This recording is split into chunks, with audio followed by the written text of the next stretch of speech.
The clock on the far wall had 11 hours left, and Julian Ashworth was already counting them out loud in his head, one number at a time, like a man counting his own breaths before a fall. He stood at the edge of the ballroom with a glass of wine he had not touched, watching 200 people laugh and dance, as if the floor beneath them was not about to open up and swallow his entire life. His grandfather's lawyer, a thin man named Edward Marsh, stood beside him with a folded paper in his hand. He had already read the will 3 times that morning. He did not need to read it again. He knew every word of it the way a man knows the shape of a wound. If Julian Ashworth did not marry before the stroke of midnight on his 30th birthday, the entire estate, the title, the land, the house that had belonged to his family for 200 years, would pass to his cousin, Nathaniel Ashworth. And Nathaniel had already sent word to 3 different buyers in London. "You have time," Edward said quietly. "I have hours," Julian said. "That is not the same thing." Across the room, his Aunt Margaret was moving through the crowd like a woman putting out fires with her bare hands. She had spent the last 2 days inviting every eligible woman within 100 miles, and now she was trying to make sure each one crossed paths with her nephew before the candles burned down. Julian watched her work and felt something close to shame, not for himself, for the women being paraded past him like horses at a market, each one smiling too wide, each one calculating what a duke's fortune might be worth against a duke's reputation for coldness. He was not cold, he simply had nothing left to warm anyone with. His brother had died in this house 4 years ago, in a room upstairs that no one used anymore, and since that day Julian had learned to keep his face very still, because a still face asked no questions and answered none either. "Lady Beatrice Hollies," Margaret said, appearing at his side with a young woman on her arm. "She plays the piano beautifully." Julian bowed. Lady Beatrice smiled and said something about the weather.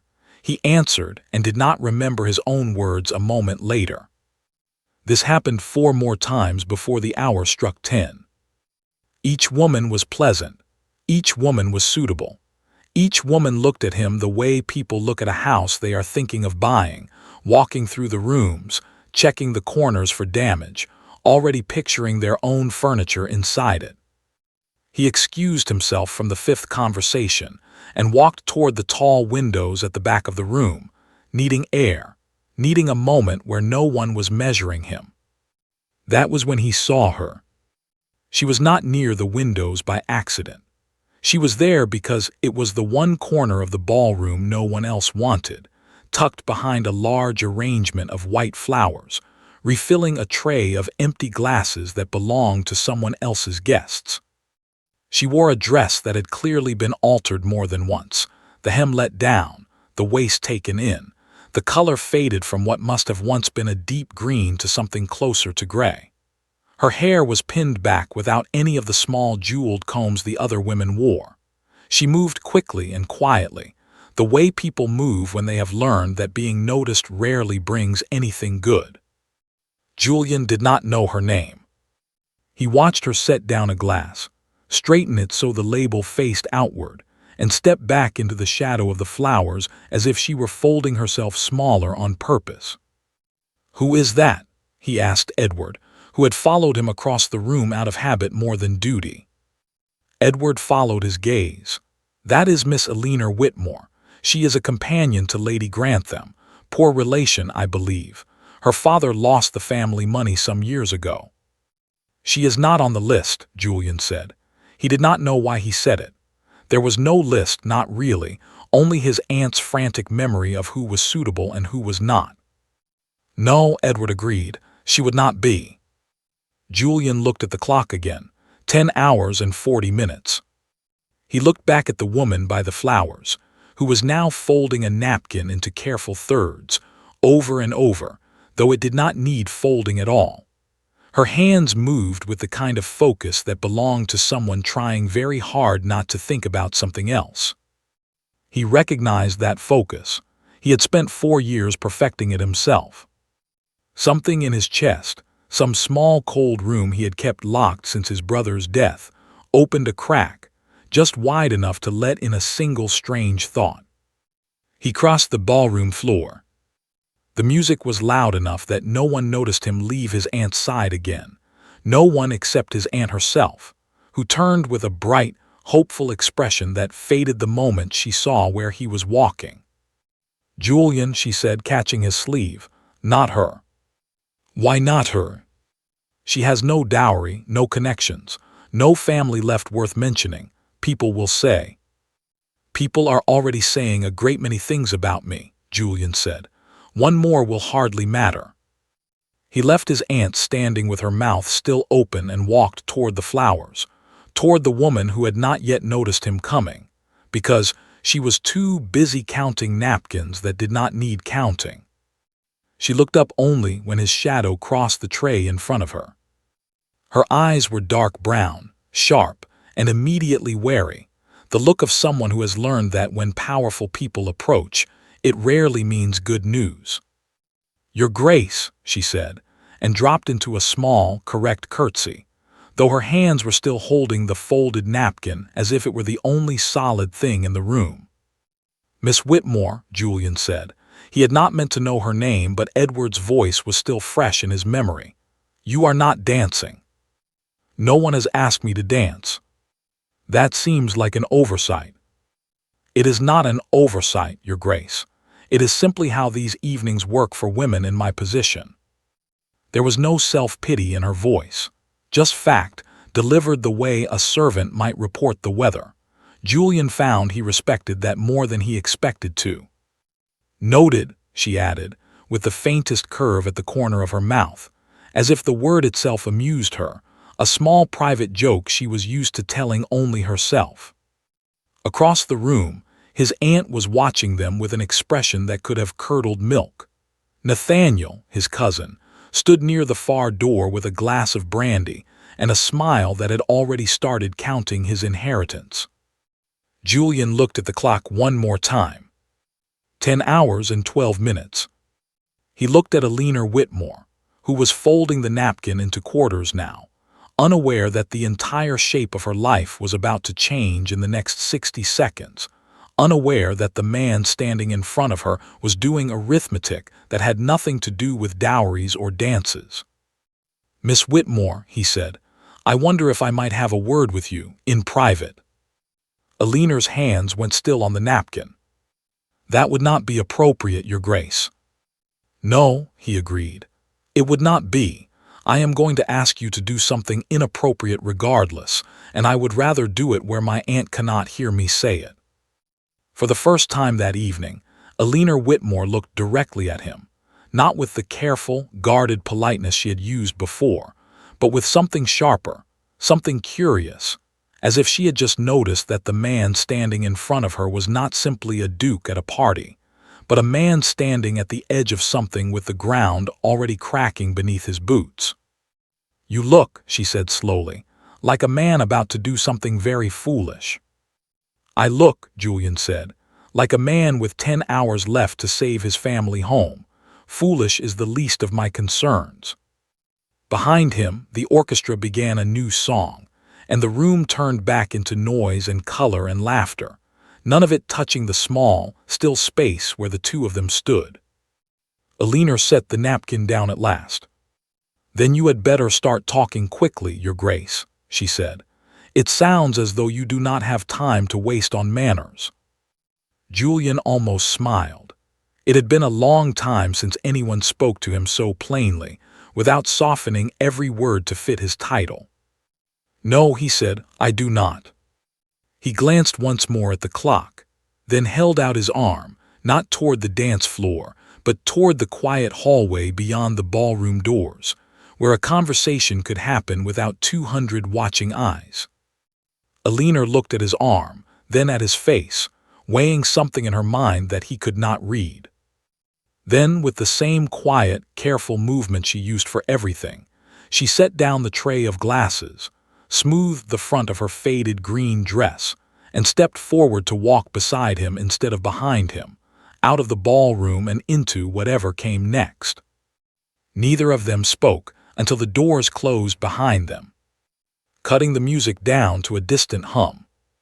The hallway was empty except for a single candle burning low in its holder, and the long case clock standing against the far wall, its pendulum swinging steadily, counting down the hours neither of them could stop. "Now," Elinor said, folding her hands in front of her, "what is it you need, Your Grace, that could not wait until morning?" Julian looked at her for a long moment, and for the first time that night, he did not think about his brother, or his cousin, or the house that had stood for 200 years. He thought only about the 10 hours left on the clock, and the strange, sudden certainty that had settled over him the moment he saw her folding napkins that did not need folding. "I need a wife," he said, "before midnight." Elinor did not laugh. She did not gasp. She simply looked at him, steady and unblinking, the way a person looks at a puzzle they are already beginning to solve. "Then you had better tell me everything," she said, "because I do not intend to say yes to a stranger's secrets."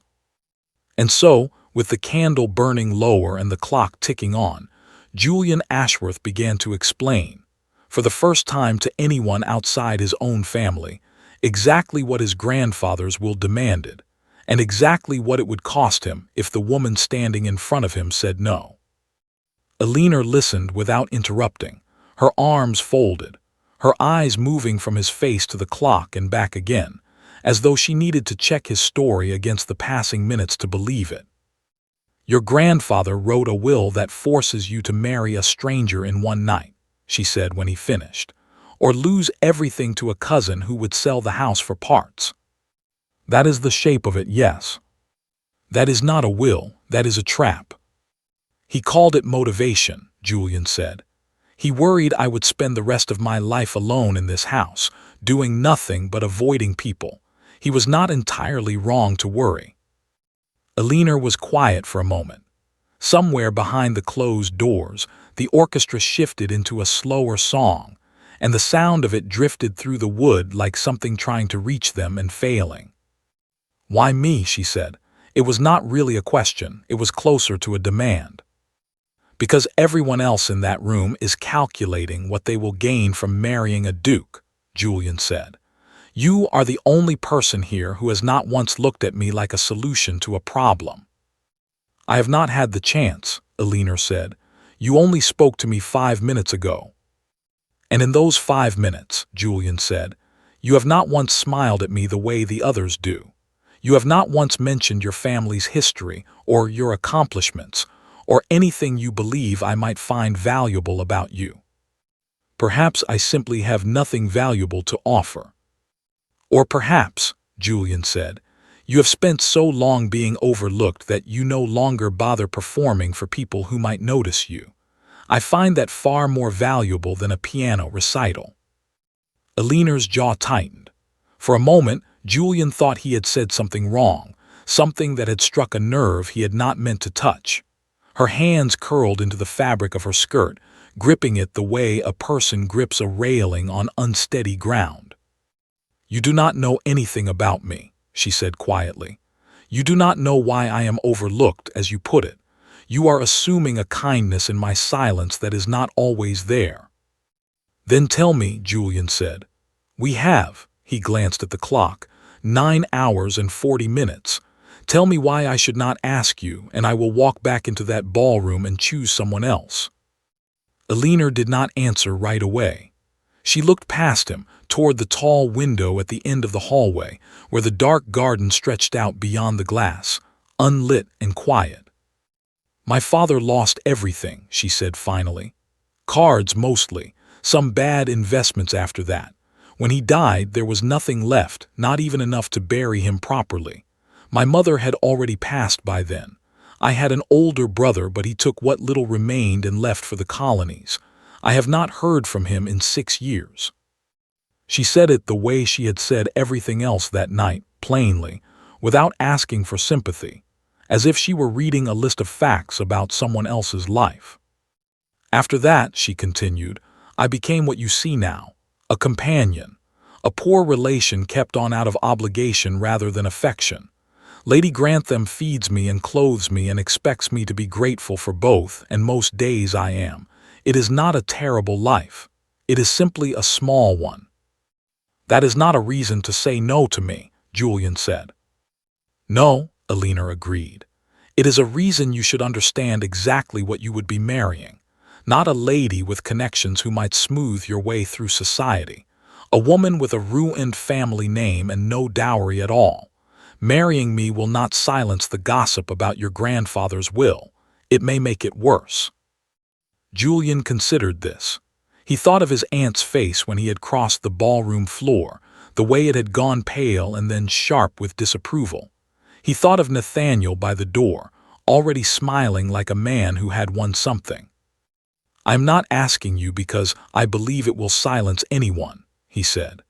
"I am asking because in a room full of 200 people performing for my attention, you are the only one who told me the truth when I asked for it.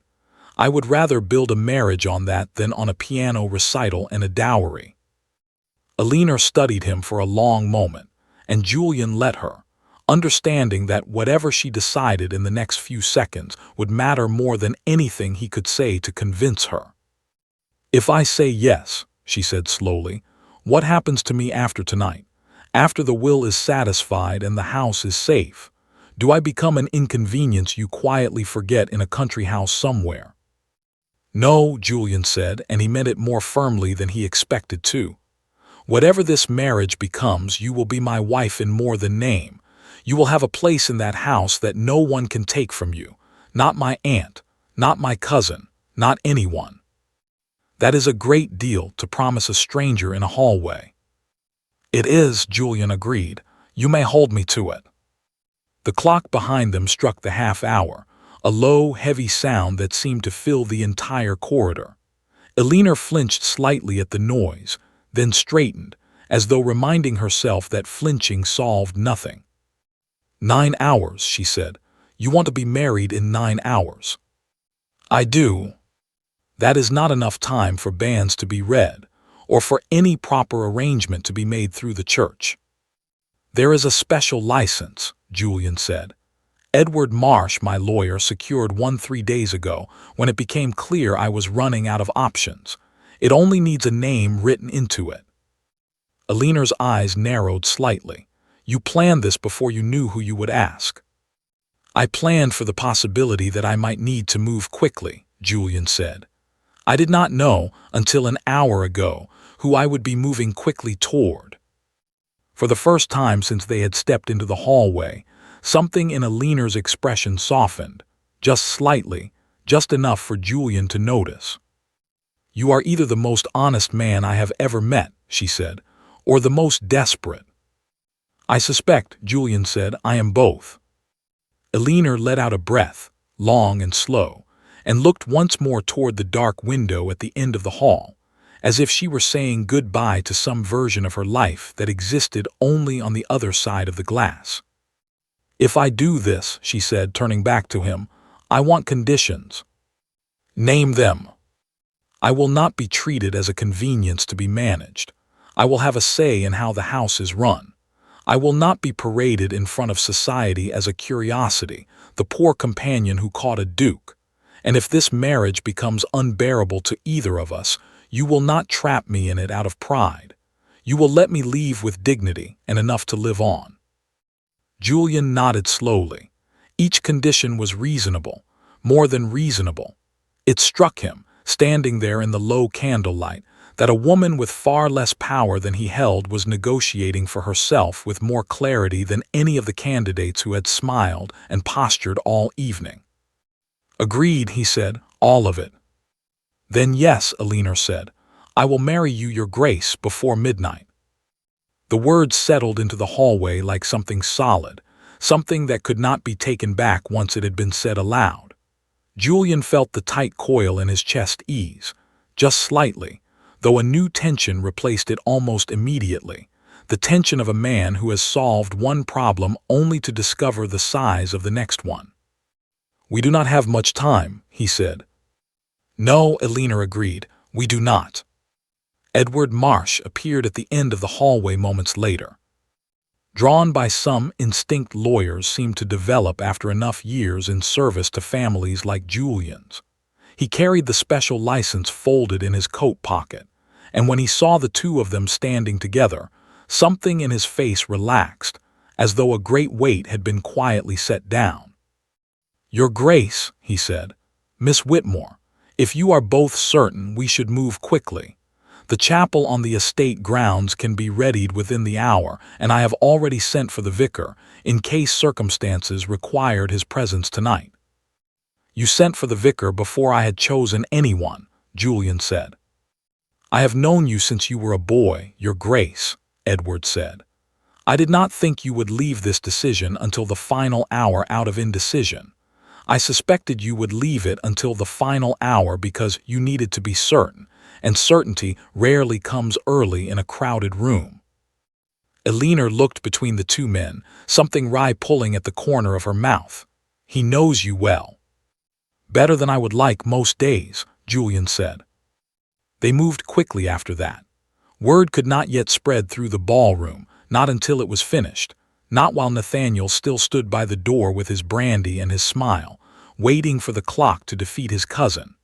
Edward slipped away to arrange the chapel. A maid was sent to find Eleanor a simple veil, since there was no time to alter a proper wedding dress, and no dress waiting to be altered in the first place. Eleanor stood very still while the maid pinned the veil into her hair, her eyes fixed on a point somewhere past her own reflection in the small hallway mirror. "You do not have to look so calm," Julian said, watching her from the doorway. "This is not a small thing you are agreeing to." "I am not calm," Eleanor said. "I am simply very good at appearing calm. It is a skill I developed out of necessity, not confidence." "That may be the most honest thing anyone has said to me all evening." "Get used to it, Your Grace," Eleanor said, meeting his eyes in the mirror. "I do not intend to stop now that I have started." By the time they walked the short path to the estate chapel, the night air was cold and sharp, and the stars above the garden hedges seemed unusually bright, as though the sky itself had cleared a space to watch. The vicar waited inside with a single lamp burning near the altar, and Edward stood to one side with the folded license already in his hand. Eleanor's fingers were cold when Julian took them at the altar. He noticed, and he did not let go. The ceremony was short, stripped of every ornament a proper society wedding would have demanded. No flowers, no music, no rows of guests watching from polished pews. Just two people, a vicar reading words he had likely read 1,000 times before, and a lawyer standing witness with his heart clearly in his throat, watching the clock mounted above the chapel door. When the vicar asked if Julian would take Eleanor as his wife, he answered without hesitation. When he asked Eleanor the same question, she paused only a moment, long enough for Julian to wonder, with a flicker of something close to fear, whether she had changed her mind after all. "I will," she said. The vicar closed the book. Edward exhaled audibly enough that Eleanor glanced at him, startled, before a small, unexpected laugh escaped her, quickly stifled but real. The chapel clock read 11:51 when the vicar pronounced them married. 9 minutes remained before midnight, before the will's deadline would have swallowed everything Julian's family had built. He looked down at his new wife, at the woman the entire ballroom had overlooked all evening, standing in a borrowed veil with cold hands and steady eyes, and felt, for the first time in 4 years, something other than grief settle into the empty space in his chest. It was not love, not yet. It was something quieter, something closer to relief, and beneath the relief, a strange and unfamiliar curiosity about the woman he had just promised his life to. "Well," Eleanor said, glancing at the chapel clock as the final minutes ticked away, "it appears you have your wife, Your Grace." "It appears I do," Julian said. Neither of them noticed, in that moment, the figure standing just outside the chapel door, watching through the narrow window with an expression that had curdled from confidence into something far colder. Nathaniel Ashworth had followed the whispers through the house, arriving only in time to see the vicar close his book, only in time to understand that the inheritance he had already begun spending in his mind had slipped through his fingers in the space of a single hour. He turned away from the window without a sound, disappearing back into the dark garden, already thinking of what he might do next. Inside the chapel, Julian and Alina knew nothing of the watching eyes outside.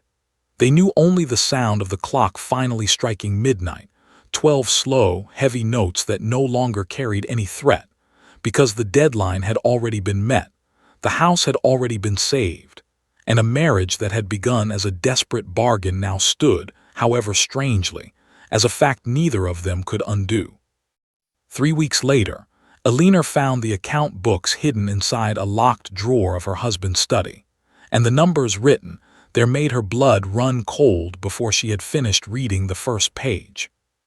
She had gone into the study looking for a spare key to the greenhouse, nothing more, but the drawer had been left unlocked by accident, and the ledger inside told a story no one in the house had bothered to tell her directly. The estate was not simply saved by the marriage. It was drowning in debts her husband had never mentioned, debts that stretched back years before his brother's death, debts that Nathaniel had clearly been counting on inheriting along with everything else, knowing full well the house was worth more sold in pieces than kept whole. Alina sat at the desk for a long time, the ledger open in front of her, listening to the sound of rain against the study windows, trying to decide whether to confront her husband immediately or wait until she understood the full shape of what she had married into. She chose in the end not to wait. She found Julian in the East Wing, in a room she had never seen him enter before, standing in front of a portrait of a young man with the same sharp jaw and dark eyes as her husband, though softer somehow, less guarded, caught mid-laugh by whatever painter had captured him. "Your brother," Alina said from the doorway, and Julian turned so quickly it was clear he had not heard her approach. "You should not be in here," he said, and his voice had gone flat in a way she had not heard since the night of their wedding. "I was not looking for you," Alina said. "I was looking for the greenhouse key. I found this instead." She held up the ledger and watched something close and shudder behind her husband's eyes. "That is not your concern," Julian said. "I am your wife," Alina said. "You made a great many promises to me in that chapel about honesty and partnership. I did not realize those promises stopped at the door of your study."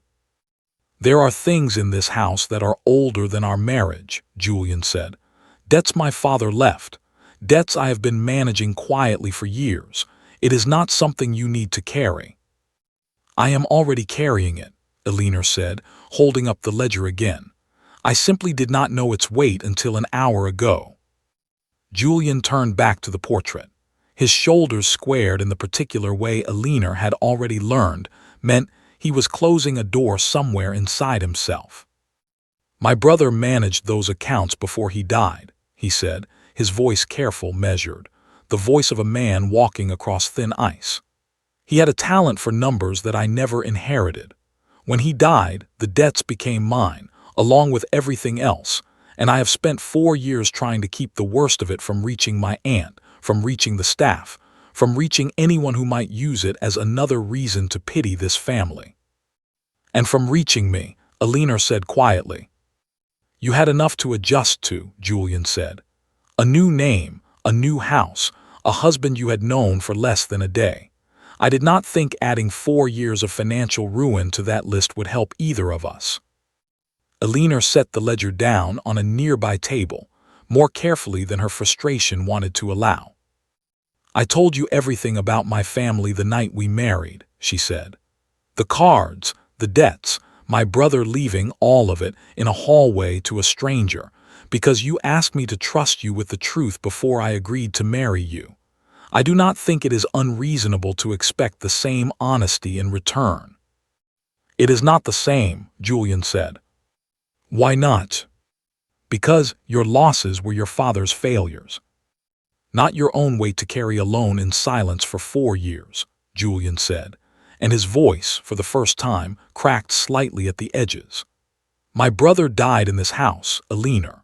He died in the room down that hallway, and I was the one who found him, and I have spent every day since then trying to hold together everything he left behind because it is the only way I know how to keep him from disappearing entirely. The room went very quiet. Rain continued against the windows, steady and indifferent to the two people standing inside. Alina did not move closer.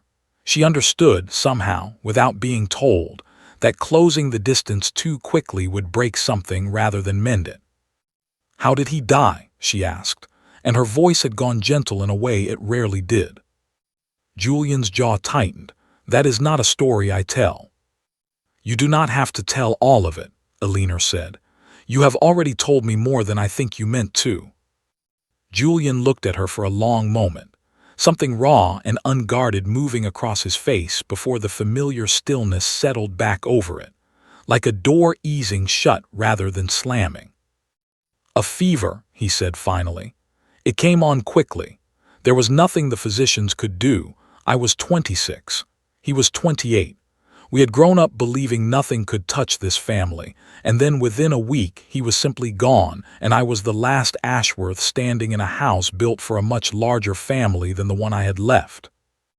"I am sorry," Alina said, and she meant it plainly without performance, the way she meant most things. "I do not need sympathy," Julian said, and the anger returned to his voice so quickly it startled her. "I need the accounts managed quietly, and I need my wife to trust that I know how to run this estate without her interference in matters she does not fully understand." Alina felt something sharpen in her own chest, a heat rising up through the sympathy she had felt only a moment before. "I understand debt very well, Your Grace," she said, her voice suddenly cool. "I understand it better than you seem to think. I watched my father drown in it for years before it finally killed him in every way that mattered. I know exactly what it looks like when a man hides bad numbers from the people who love him because he believes protecting them means keeping them blind. That is not what I am doing." "It is precisely what you are doing," Alina said. "You are locking your grief and your debts in the same drawer and hoping neither one escapes long enough for anyone to see how deep they run. I did not marry you to be kept in a comfortable ignorance while you manage a sinking ship alone in a locked study." Julian's hands had curled into fists at his sides, though Alina noted, even in the heat of the argument, that he made no move toward her, no gesture that carried any threat beyond the sharpness of his words. "Then what would you have me do?" he said.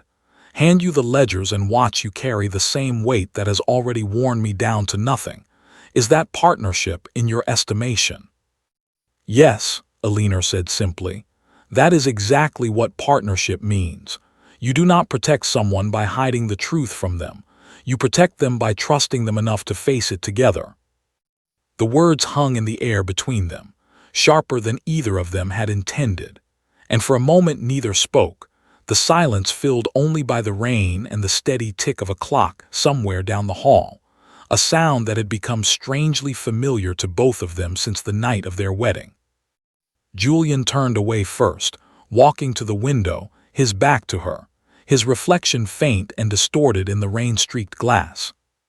"My grandfather used to say anger was the family talent," he said quietly, almost to himself.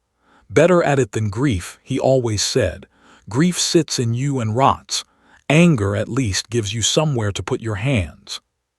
"Is that where you are putting yours right now?" Alina asked. "In anger instead of grief?" Julian did not answer immediately. When he finally spoke, his voice had lost its sharp edge, worn down instead into something tired and honest. "Probably," he admitted. "It is easier than the alternative." Alina crossed the room slowly, stopping a respectful distance behind him, close enough to speak without raising her voice, far enough not to crowd him. "I am not asking you to stop feeling angry," she said. "I am asking you to let me stand somewhere near it, instead of locked out of the room entirely." Julian turned to face her, and whatever hardness had gathered in his expression during the argument had softened into something closer to exhaustion. "The debts are worse than that ledger shows," he said quietly. "There is a second book. My brother kept two sets of records, one for the household to see, one that told the truth. I have not shown it to anyone, not even Edward." "Show it to me," Elinor said. "Elinor, you said I did not know what I was marrying into," she said. "You were right, in a way. I did not know the size of it. But I am not asking you to protect me from the truth anymore, Julian. I am asking you to let me help you carry it." It was the first time she had used his given name since the night they married, and something in his face shifted at the sound of it, a small crack appearing in the careful stillness he wore like armor. He was quiet for a long moment, staring at her the way a man stares at a locked door he has finally decided to open. "It is in the second drawer," he said finally, nodding toward the desk. "Beneath the false bottom. My brother built it himself. He thought it was clever." Elinor crossed to the desk and knelt beside it, running her fingers along the edge of the drawer until she found the small catch her husband had described. The false bottom lifted away to reveal a second, smaller ledger, its cover worn soft with handling, clearly opened and closed a great many times over the past 4 years. She did not open it immediately. She looked up at her husband instead, waiting. "Together," she said, "or not at all?" Julian crossed the room and knelt beside her, close enough now that she could feel the tension still held in his shoulders, though it had begun, slowly, to ease. "Together," he agreed. They opened the ledger side by side, and the numbers written inside were worse than either of them had feared. Debts stacked upon debts, loans taken against loans, a slow and steady unraveling that had begun long before Julian's brother died and had only accelerated since. It would take months to untangle, perhaps years, and there was no guarantee the estate could be saved even with careful management. But for the first time in 4 years, Julian was not facing the numbers alone, and for the first time since her father's death, Elinor was not simply watching a man she loved drown in silence while pretending everything was fine. Outside, the rain continued through the night, steady against the windows of a house that had nearly been lost twice now, once to a will's cruel deadline, and once to the quiet, patient damage of secrets kept too long. Neither of them noticed, in the hours they spent bent over the ledger together, the letter that had arrived that same afternoon and been quietly intercepted by a member of the household staff loyal to Nathaniel Ashworth, a letter containing information about Elinor's family that even she did not know, information that Nathaniel intended to use the moment it would cause the most damage. He had lost the inheritance. He did not intend to lose the game entirely. In his townhouse across the county, Nathaniel sat by candlelight reading the letter for the 3rd time, a slow smile spreading across his face as he considered exactly how, and exactly when, to make its contents known. The invitation arrived on a Tuesday morning, and by the time Elinor finished reading it, her hands had gone cold around the paper. A dinner hosted by Nathaniel Ashworth himself in honor of his cousin's marriage, a gesture of goodwill, the note claimed, an attempt to mend the bad feeling that had settled over the family since the wedding. Julian read it over her shoulder and felt every instinct in his body go on alert. "He is planning something," Julian said. "Obviously," Elinor said, "the question is what?" They went anyway, because refusing would look like weakness, and because Julian had learned enough about his cousin over the years to know that avoiding him only ever delayed the trouble, never prevented it. The dinner began pleasantly enough, uncomfortably pleasant, the kind of forced warmth that made Elinor's skin prickle with unease. Nathaniel toasted the marriage. He complimented Elinor's dress, though it was clear from his tone that he had noticed and catalogued every place where it had been mended. He asked polite questions about her family, and Elinor answered them carefully, the way she had learned to answer such questions over years of practice. It was over the second course that Nathaniel set down his glass and smiled in a way that made the entire table go still. "I must say," he said, his voice carrying easily across the room. "It is remarkable how thoroughly some families manage to bury their history. I only learned last week, quite by accident, that our new Duchess's father did not simply lose the family fortune at cards." Alina felt her stomach drop, though her face, through years of careful discipline, did not change at all. "He was convicted of forgery," Nathaniel continued, savoring each word. "Falsified accounts at the bank where he worked, before the gambling debts even began. It seems the money troubles started with theft, not chance. I wonder if our dear Duchess even knew that particular detail about her own father." A silence spread across the table like ice cracking beneath a frozen lake, thin and dangerous and threatening to give way entirely. Alina sat very still, her hands folded in her lap, staring at a single point on the tablecloth in front of her, a small stain she had not noticed until that exact moment, and which now seemed to be the only solid thing in the room. She had not known. Her father had told her it was cards, gambling, bad investments, a run of terrible luck that had swallowed the family fortune piece by piece. She had believed him because there had been no reason not to, because a grieving daughter rarely questions the story her dying father tells her in his final months. Forgery, theft, a crime, not a misfortune. Around the table, the other guests exchanged glances, the particular kind of glance that meant the story would be repeated in every drawing room in the county before the week was finished. Alina looked up, finally, and found her husband's eyes across the table. She expected shame there. She braced for it, the way she had braced for disappointment and disapproval her entire life, the quiet withdrawal of respect that always followed a revealed scandal. Instead, Julian's face had gone carefully, deliberately blank in a way she recognized immediately, the same stillness he wore when he was holding something back with tremendous effort. He knew. The realization struck her like cold water. He was not surprised. He was angry but not surprised, and the difference between the two expressions was suddenly, painfully clear to her. "That is an interesting story to raise at a dinner meant to celebrate a marriage," Julian said, his voice level, though Alina could hear the effort it took to keep it that way. "I only thought the family should know," Nathaniel said, spreading his hands in mock innocence, "given the closeness we now share." "You knew," Alina said, cutting through the performance, her eyes still fixed on her husband. "You have known this whole time." The table's attention shifted to her, then back to Julian, sensing, correctly, that the true conversation was happening somewhere beneath the words being spoken aloud.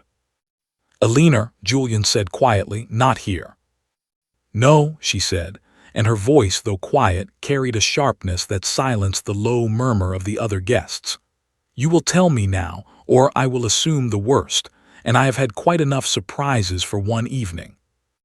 Julian set down his own glass, his jaw tight, and for a moment Alina thought he might refuse entirely, retreat back into the careful stillness that had guarded him for 4 years. Instead he stood.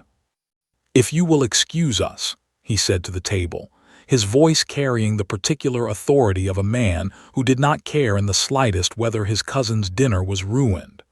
"My wife and I have a matter to discuss." He did not wait for a response. He crossed the room, took Alina's hand, and led her out through the tall doors into the dark garden beyond, leaving Nathaniel's smile faltering behind them for the first time all evening. Outside, the cold air hit Alina's face like a slap, and she pulled her hand free the moment they were out of sight of the windows. "Tell me," she said.